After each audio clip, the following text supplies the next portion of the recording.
Hey guys, JH, welcome to Practice Tee. And it's a horrible practice tee today. It's freezing cold, about 50 km/h winds, just awful. And I'm bandaged over with the cows here. Oh, to go here, JH. And guys, I'm still struggling with, I've got that tweaked trail shoulder at the moment. So, you know, swing will look a bit scratchy. Okay guys, what I want to talk about today is the process of the backswing and what we do with the club and how we generate the momentum in it. With Channel Lock, it's really important that the club basically doesn't get any help to get to the top of the swing. It basically is a push down momentum loading backswing, and that is, it's just that, guys. I predominantly, you know, move at 90% with my lead hand, and I just push that lead hand back in against a resisting not a resisting, but a non-resisting passive trail hand. I just do that, guys. Just push it back there like that. And as I push it, that's what generates what I call the flinging effect in the golf swing. If you can fling the head of the golf club in the backswing, you've got a pure swing going and pure momentum loading. And the good thing about that, guys, is what it will do in the golf swing for you is it will keep the club from wanting to just lift up in the backswing and get off plane. If we momentum load it here, if we just push it back, the club will basically want to just swing around our body. And that's what we want the club to feel like it's doing.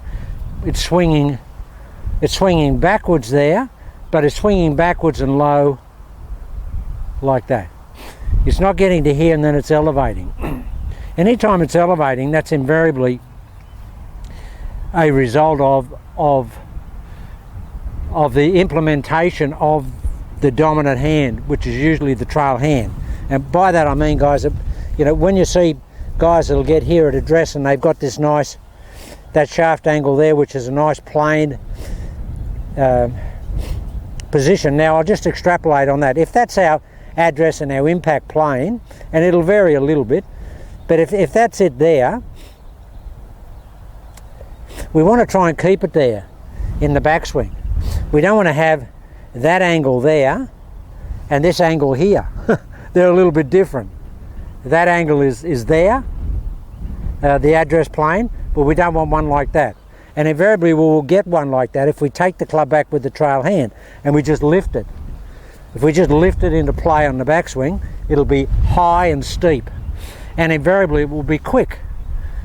Because when you deliberately invoke the application of that trail hand, it's a quick, aggressive action. It's just that. But you don't want that. You want that trail hand as subdued as you can possibly get it, guys. And I mean really, really subdued. To the extent that you feel a little bit like this. When you take the club back here on the downswing, because you've got to have, in the CL swing, you've got to have a lot of lead hand pull. Why do we want lead hand pull? Because the lead hand pull will keep the lead shoulder up and stop it from wanting to roll. If you don't have any pull in that lead arm and you've got all dominance of the trail arm, as we come down, that trail arm will take overpower the lead arm, and the lead shoulder will spin. But if the lead shoulder can maintain, the lead hand can maintain its dominance in the downswing to impact. First hit of the day, guys. How's that? Oh, wow. That's a good thing about, see, I keep saying it, come out in horrible conditions, wounded, but if you do the protocol, you just hit a shot like that. But see where I finished there, guys? The lead arm was prominent in the finish there, clearly prominent. You know, obviously prominent. Had I taken it away with the trail hand like that and got steep, I would have got this look about me. See how this lead arm is sucked in? That's a big, you know, pull draw. because the lead arm gets sucked into the body here. Trail arm hand is dominant, trail shoulder gets out, lead shoulder is pushed into submission, and we get that big slinging, pulling, horrible type golf shot. So guys, how do we get the feeling of what that is supposed to be? Now, I've got 5-iron here, but just get yourself an 8-iron or something. Just grip it down and just hit a couple of these type shots. Take it back here. This trail hand is very passive. It's just almost doing nothing. Push it back here. We push the lead hand back and just pull it through like that. Now you'll know you've pulled it through when your lead arm is still in front of your body. You'll know you've pulled it through. If you haven't pulled it through, your trail hand will have taken over and you'll look like this. You'll have a low lead shoulder. But when you pull it through with that lead hand and do it like that, where you do apply that lead hand for pulling, now just do it slowly, guys. Now Bill Phillips was teaching a guy from California yesterday, and Bill got him going really well. But you could see that the guy was really quick in the takeaway initially in his golf swing, and Bill said he was really striping it at the end because everything was slowed down. But Bill picked up that the guy was way too agitated in the backswing, and it was just a pickup rather than a takeaway. So guys, this is all, we're in the fingers, we're pushing back here. See how I've got this here? I push back like that, so I get negative, and then I'll get positive. But as I push back against this passive trail hand. Just get in here, get our protocol. And we're just going to do it really slow, just push back, pull through. Now that's about 55k straight into us here, guys. Just 5-iron, and that with that tiny little swing there, that's carried about 135, 140 metres. Just with that tiny little swing there into this 50km/h wind. Because the reason that is because this is a very powerful action. I mean, pulling with that lead hand there, it does two things. It keeps this up, keeps the hands wanting to and the arm wanting to move outwards to the ball, and it's just a strong action. But when you're doing that, guys, don't fall into the trap. Think, okay, I'm going to pull with my lead arm and my lead hand and do this. Don't pull it like that. That's spooning. When you pull, the lead arm, as the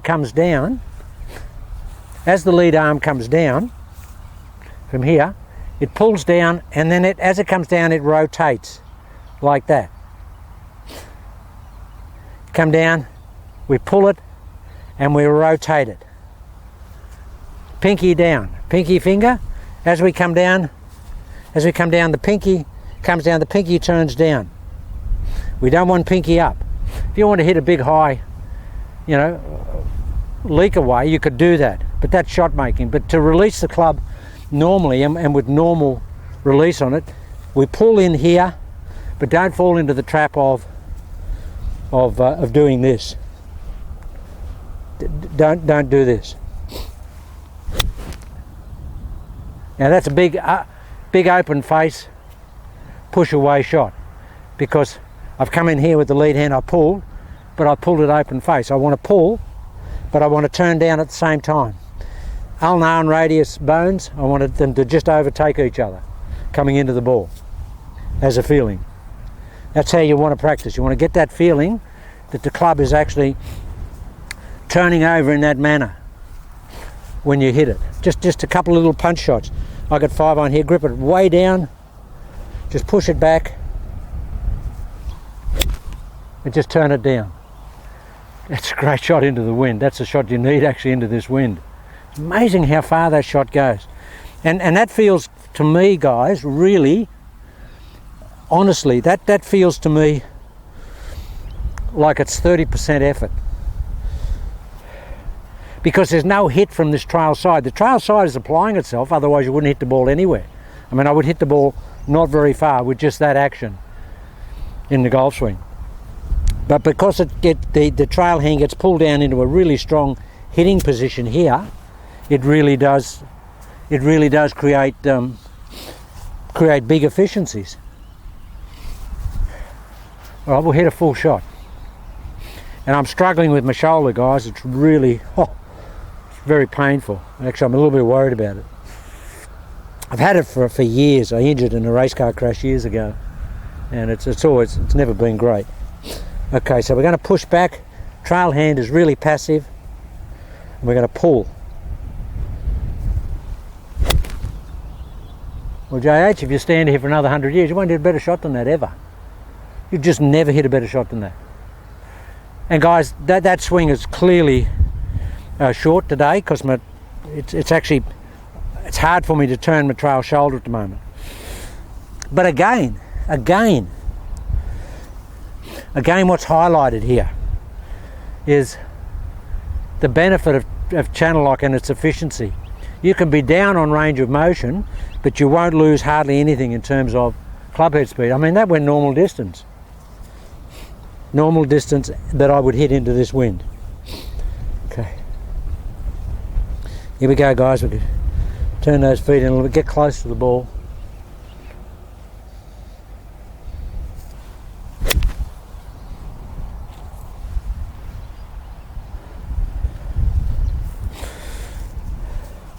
Now that is an indicator I've got a big problem. That really hurt my shoulder. Just I started down there and that just feels, and I've got guys coming here for lessons for the next two, just flown in from interstate, and that's the only reason I'm here now, trying to hit some shots. I didn't think I'd be able to hit any today, but that just, as I came down, it just felt like somebody'd stabbed me in the shoulder. So I don't know what I'm going to do about that, guys. That's a little bit of a worry. Don't know. Whether I just... Oh, that really hurt. As I started out, I just felt like I just couldn't hit the ball. So it's here in the rotator cuff somewhere.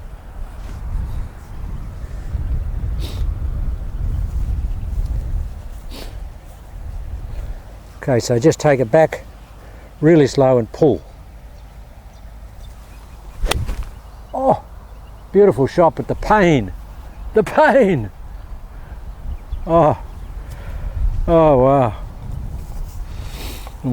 And of course, guys, I don't want to go and get any diagnosis on this stuff, and I don't want to have, if they said, oh, you've got to have an operation, I wouldn't have it, not at my age. I don't want any surgery or anything like that at my age. Not interested in that. I'll just have to go through the pain barrier. That hurt. That really hurt. Okay, so here we are. The pull really hard, JH, 5 o'clock nose. Pain, but what's, what is, okay, there's a compensator for the pain, and that's the quality of that shot.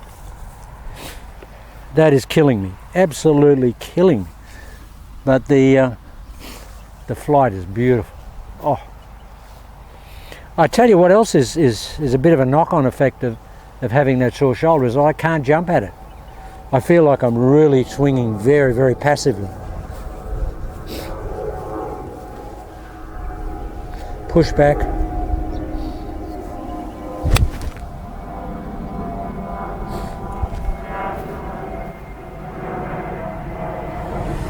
Great thing about channel lock, it doesn't matter with this crosshead wind like this, it just does not affect the ball flight one iota, not at all. Yeah, so the message is we want to feel that, the tennis ball on the string. That's what we want, but much smoother than that. I hit a full shot, but really smooth.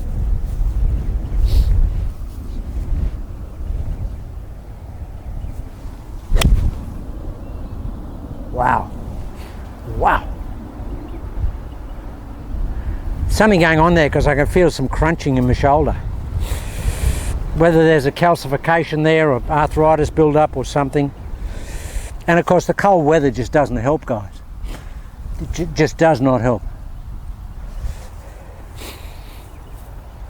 And these guys coming up from Victoria, I know they're going to give me a hard time because they want to see me hit some balls. It's amazing the amount of people that I get that come for lessons. Really, I just don't believe that I can hit the ball. They don't believe that I can hit it straight consistently.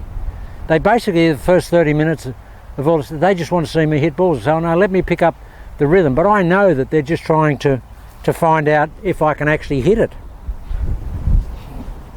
It's amazing. Well, I had that guy that came all the way from Perth, which is 3,000 and 4,000 miles away, and he just wanted to see me hit the balls. He said, I came here to see if you actually could hit it the way you say you can. I said, I'm glad I could. Okay, here we go. Push it back. If I hit it like that, the boys will be impressed.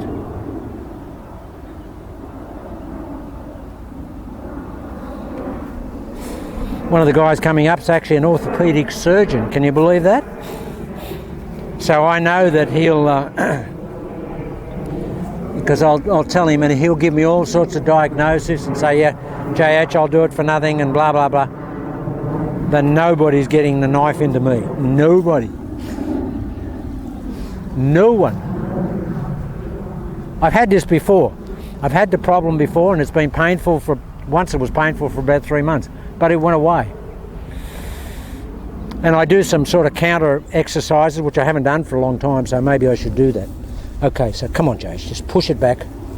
Push it back. Here, come on. Really load that. No trail hand activation at all. Gee, that's a good shot. That's a good shot. I'm a bit spooked and a bit gun shy now, guys, because that other shot that I mishit, I mean, the pain in that coming down was terrible, and I'm waiting for that now. So I'm a bit spooked. But those shots are really good. What do they say? Go through the pain barrier. Okay, I'll go through the pain barrier. Hit a full shot. Okay, but now soft hand. What's that for? When I want to hit it soft, guys, I make this whole lead arm the macaroni. The macaroni arm. The other thing, guys, when you're setting up for channel lock, make sure that you get into your legs and into your buttocks. Don't get like that. Get into your legs and your buttocks and feel like when you take it back that you're really getting that weight stabilizing and going into the ground. Here we go. Come on, Jace. Just push it back.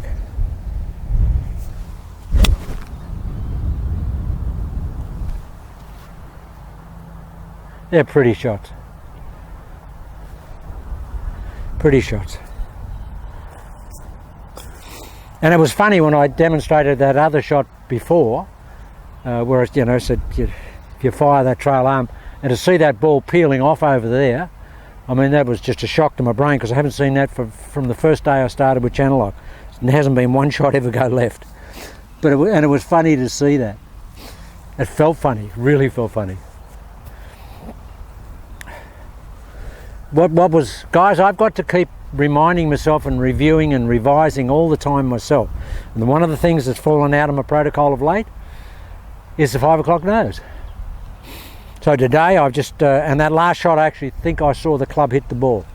But guys, this is a game of discipline, or channel lock's a game of protocol discipline. Okay, come on. Push it back, pull it through. Wow. Wow. Now guys, so I'm getting this finish. That's channel block. I'm getting channel block, which means I'm pulling hard with that lead hand. I'm pulling hard with the lead hand. If you don't pull hard with that lead hand, you'll get this. And you'll get low hands finish and the club over here. But when you pull hard with that lead hand, the club will go up the line.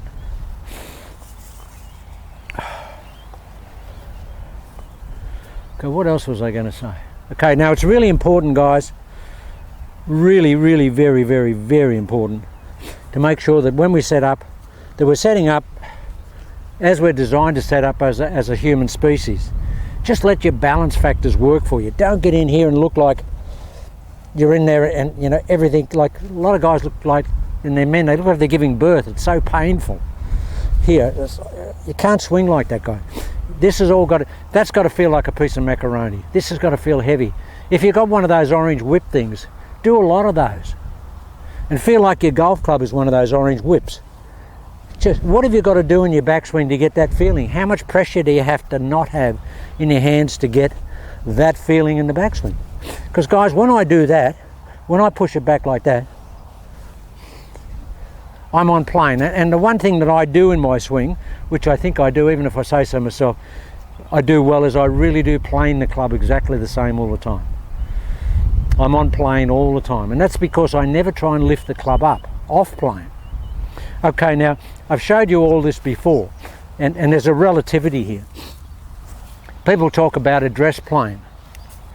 You know, you've got, you know, you should say that's our impact, that's our address plane, and that should be our impact plane, and we should swing the club on plane.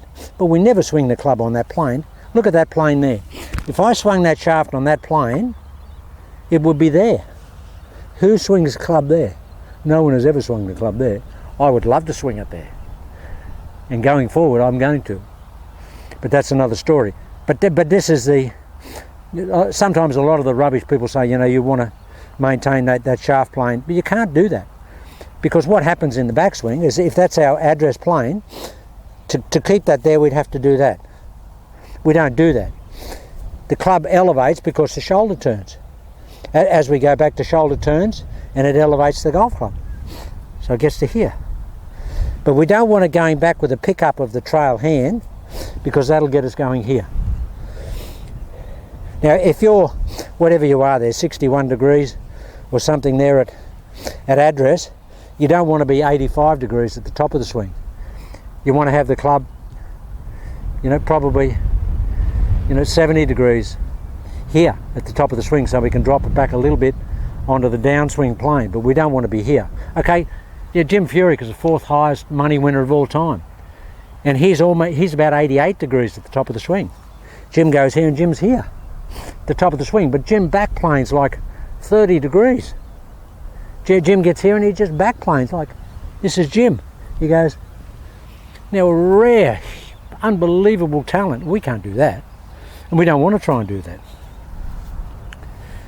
Yeah, so that's all I wanted to say about that. But to get that feeling of the left arm, just get a club. I mean, this is 5-iron. Just grip it down, just push it back, and pull through like that. Then you'll get the feeling, and this is just going along for the ride. It's amazing.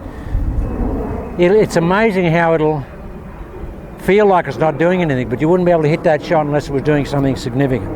Okay, guys.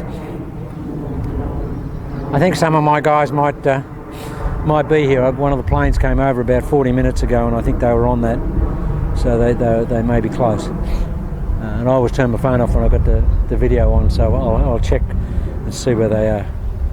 Okay, guys. So let's just revise. Okay. So in the backswing, we want to push the club back. Push it so it stays low. No elevation. Push. Fling it around the body. Fling. Fling. Sit into the legs. Feel loose and fluid. Fluid. Here. Here we go.